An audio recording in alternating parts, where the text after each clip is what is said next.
I wasn't always there. I didn't always live in integrity, and I didn't always live in a peaceful way. And so for me, the journey was about becoming aware of my inauthenticity. It was painful, but it was necessary for me to be able to take a look in the mirror and say, whoa, you are not walking the talk. In fact, you don't even know what your walk is.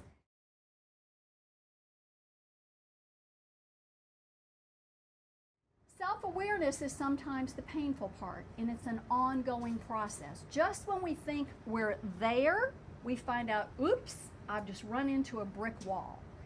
And one thing I will say with great humility is that every relationship that ever failed had one thing in common. I was there. I had part of the responsibility, even if it wasn't my fault. I was there. And if I didn't do something, as Terry Murphy said, incrementally to improve the quality of the relationship, then in fact I was responsible for part of the destruction.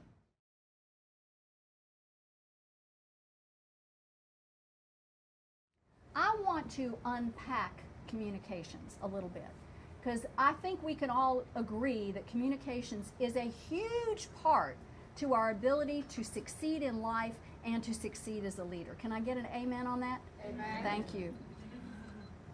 All those characteristics that I talked about can be found in the 6 behaviors that I'm going to share with you that comprise integrity-based communications. And it's so simple. It is so simple. In fact, as I go through them, you're going to go, I know that, I know that, I know that. And I want you to ask yourself, am I doing that as well as I can? And if you say yes, then ask yourself, am I teaching others how to do it? Because what I have found in the work that I do in corporate America, helping people be more confident speakers, helping them be more courageous in their presentation skills, helping them go deeper to relate better so that they can be better leaders, what I have found is they don't necessarily know how to teach what they know and what they do. So here it is. The first is tell your truth quicker, faster. The second is ask for what you want. The third is ask questions. The fourth is pay attention and use that information not to manipulate people, but to drive win-win solutions.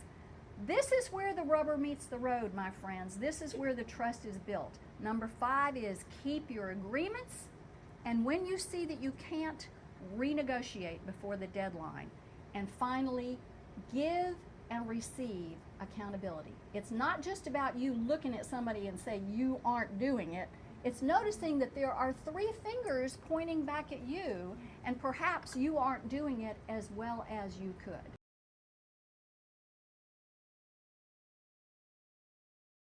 Asking questions is really, we do it all the time just to gain information, just to gain clarity.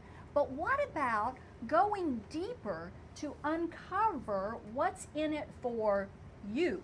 Not me, you. Because people do what they do for their reasons, not our reasons. Would you agree with that?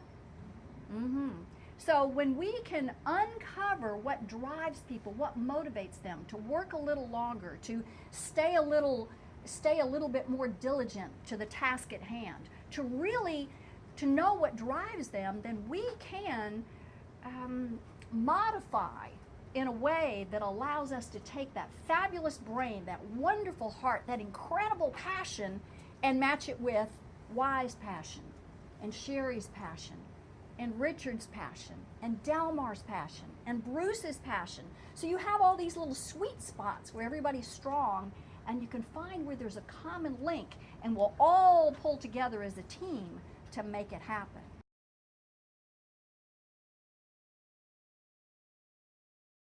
It's not about being right. It's about serving in love and coaching the leader out of each and every person, and to allow your like-minded friends to do the same with you. For me, that's leadership. For me, that's communication. It's the humility to say, I don't know it all, but together, with all of us, we bring everybody together. We do. We are like a Wikipedia right here in the room.